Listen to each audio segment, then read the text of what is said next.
Judges chapter 20.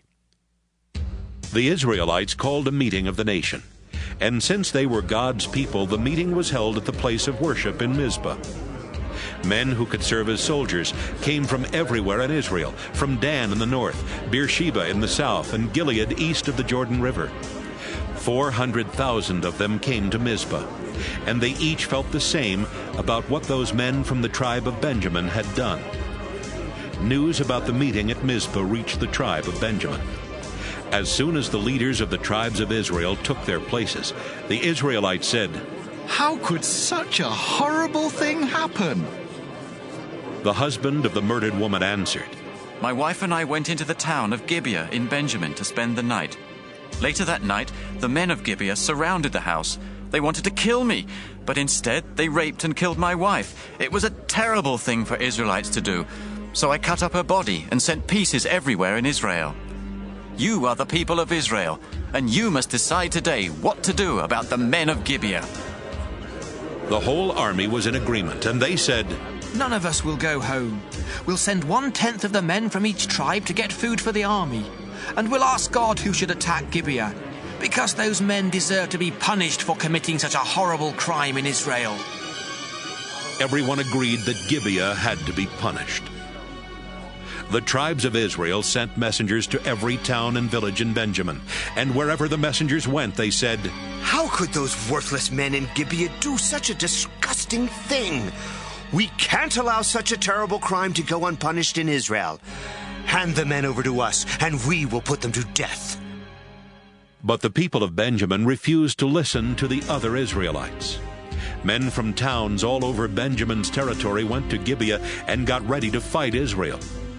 The Benjamin tribe had 26,000 soldiers, not counting the 700 who were Gibeah's best warriors.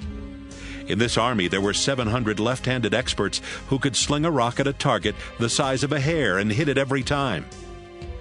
The other Israelite tribes organized their army and found they had 400,000 experienced soldiers. So they went to the place of worship at Bethel and asked God, "Which tribe should be the first to attack the people of Benjamin?" "Judah," the Lord answered.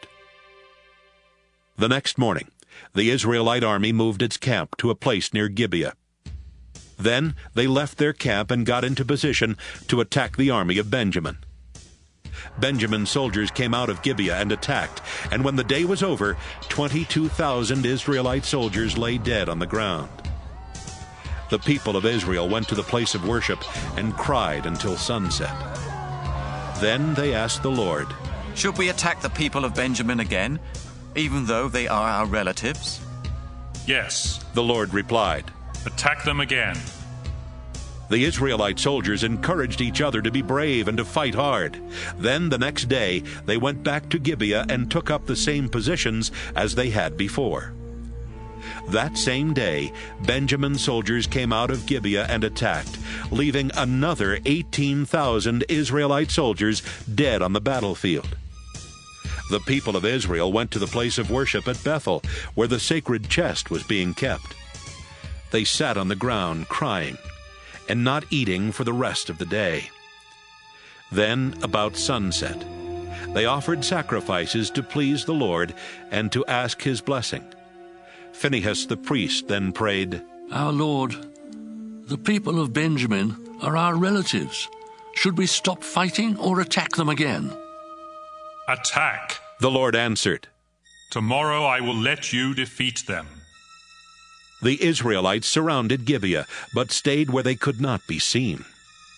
Then the next day, they took the same positions as twice before, but this time they had a different plan. They said, "When the men of Benjamin attack, we will run off and let them chase us away from the town and into the country roads." The soldiers of Benjamin attacked the Israelite army and started pushing it back from the town.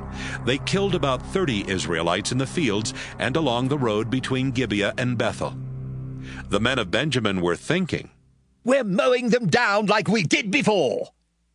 The Israelites were running away, but they headed for Baal Tamar, where they regrouped. They had set an ambush, and they were sure it would work.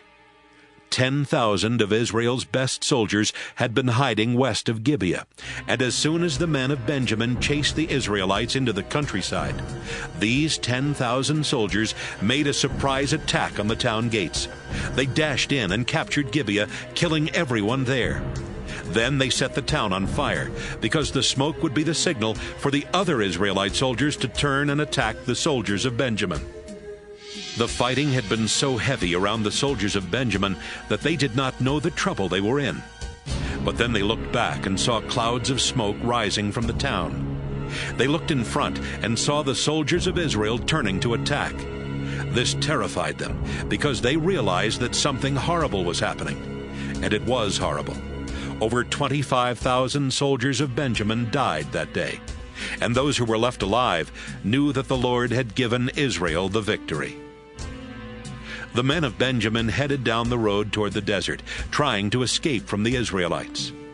But the Israelites stayed right behind them, keeping up their attack. Men even came out of the nearby towns to help kill the men of Benjamin, who were having to fight on all sides. The Israelite soldiers never let up their attack. They chased and killed the warriors of Benjamin as far as a place directly east of Gibeah, until 18,000 of these warriors lay dead. Some other warriors of Benjamin turned and ran down the road toward Rimmon Rock in the desert. The Israelites killed 5,000 of them on the road, then chased the rest until they had killed 2,000 more. 25,000 soldiers of Benjamin died that day, all of them experienced warriors. Only 600 of them finally made it into the desert to Rimmon Rock, where they stayed for 4 months. The Israelites turned back and went to every town in Benjamin's territory, killing all the people and animals and setting the towns on fire.